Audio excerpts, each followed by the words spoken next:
Good morning, ladies and gentlemen. It is a sunny and crisp spring day here in Brooklyn, New York, and I am very excited because I am going to take you to a very special coffee spot on the corner of Lexington and Classen. And the place is called the Commune. And we are going to meet the very kind, very interesting, and intelligent owner, Dean. So here we go. Great. Hey, Dean, how are you? Good, thank you so much. Yes. Very good, very good. So we are at Commune. Tell me, what is Commune? When did it open? Where are we? Okay, so Commune is a artisans, what I like to call artisan entrepreneurs networking group. Okay, so it's cooks, DJs, craftspersons, all those people, artisans that are have an entrepreneurial spirit. It's kind of like a third space to kind of help them coalesce and gather and have a place to kind of represent themselves, to share information with other artisans and creatives, other people in the business. So we kind of focus on trying to allow people to have a space to represent whatever their craft is in a safe environment, in a supportive environment, in a kind of residency format.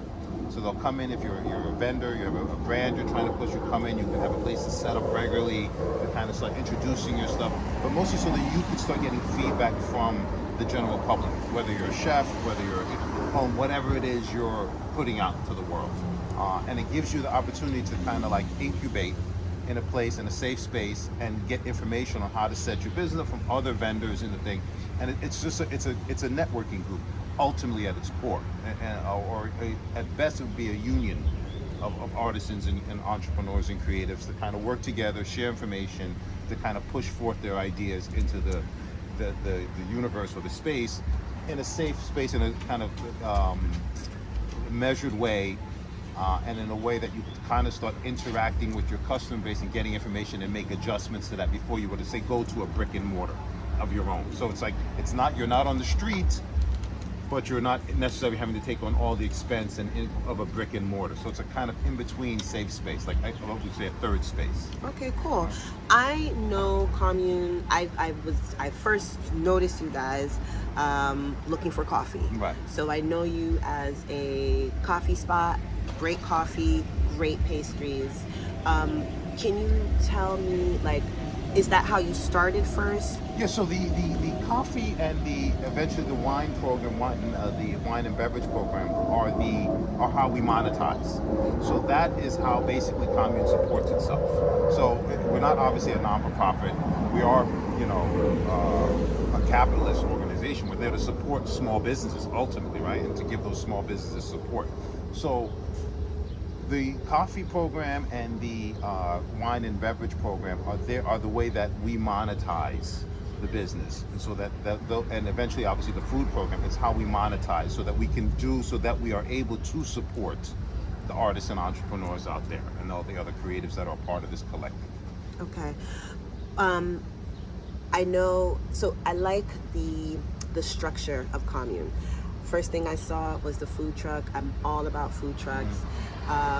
That was last year, and then now I see that you've expanded. You have a garden in the back. Why did you start first, I guess, with the food truck and not immediately go into let's say cafe setting, but then you expanded, and then can you tell us about like the back and the front part of the space, I guess? So a lot of that, to be honest, happened because of the timing of the pandemic. So when we started, it was like we secured the location, the premises, and then we were working on the premises, and then in that process, during that time when we were going to build the cafe, the pandemic hit. And it seems like a bit of time ago, but at that time we thought the world was ending. And we definitely didn't think that we would be eating inside. So the cart came up out of the idea of, well, listen, if we can put it outside, and then if the world happens in, well, we could always just drive off with the cart into the wasteland and serve coffee in the wasteland with the cart. So we made the investment. So the cart actually, it was originally supposed to be inside the space, and then it ended up being outside the space because of the pandemic situation, where we continue to serve on the outside of the building, because again, there was so much. And when you're in a business environment, there's factors that occur that are completely beyond your control, and you had no way to plan for them, and you just kind of have to deal with them. And that's how the coffee cart originally started. And then it actually turned out that the cart was, outside of the pandemic, was very appreciated by people who have pets, right? And moms with strollers, or dads with strollers, because you didn't have to navigate your stroller, or tie your dog up outside and go into the coffee shop and leave your dog outside barking.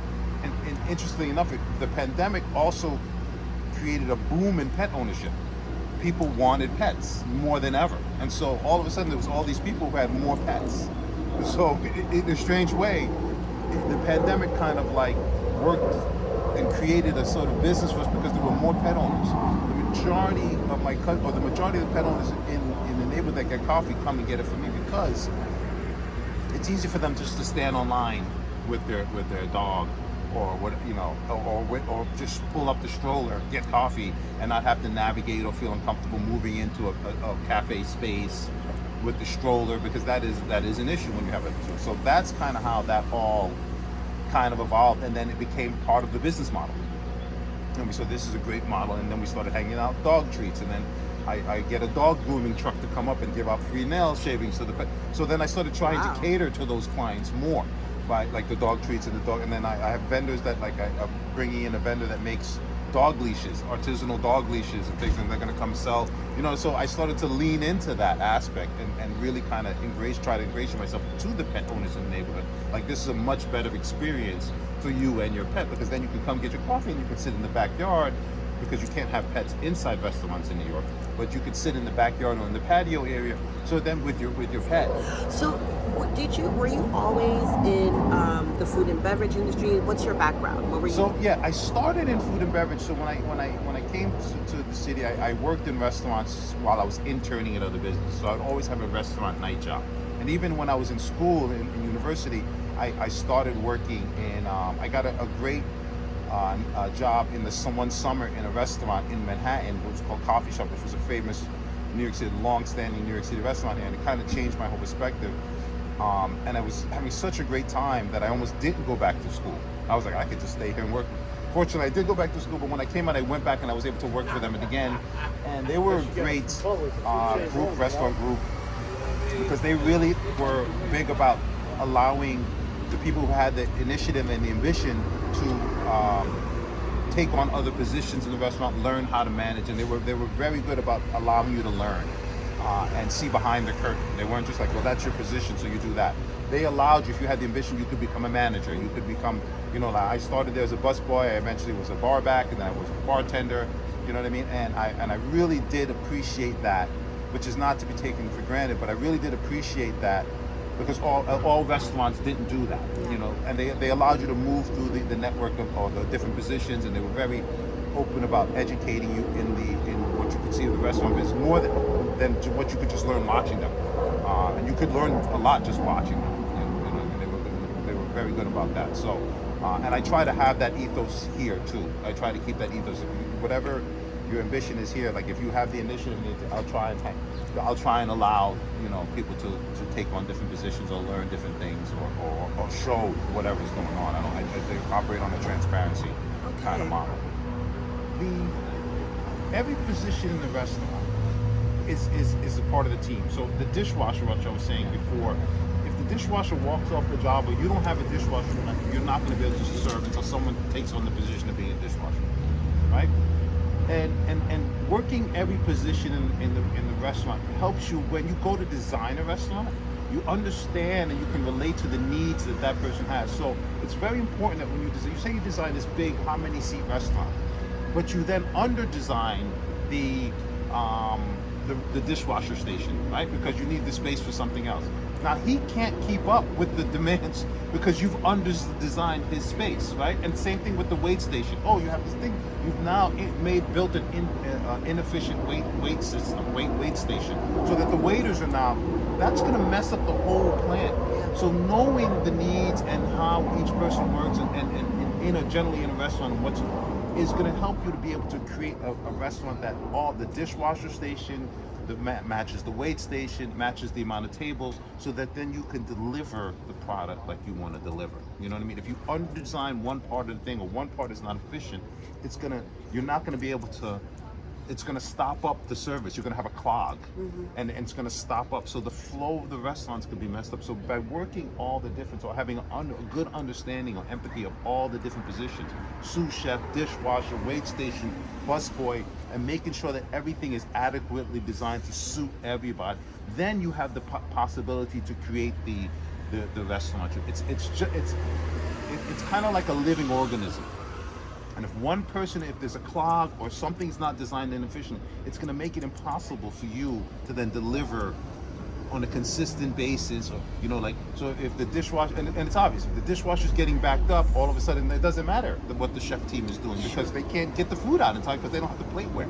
Sure. You know what I mean? What are you going to start using plastic plates? Paper plates? Sure. You understand what I'm saying? So every station, you can't overlook it. It has to match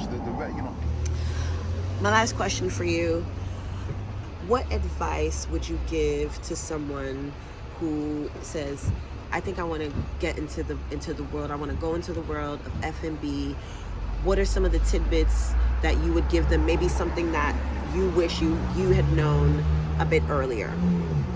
Well, I think that the main thing is the lifestyle, because certain professions, entertainment professions, restaurant professions, they're a bit of a lifestyle, not just a job. In that you're hanging out with different people, and you're kind of you have to kind of look at where your life is. So I would not recommend, if you just had a baby and you're a new family, to open a restaurant.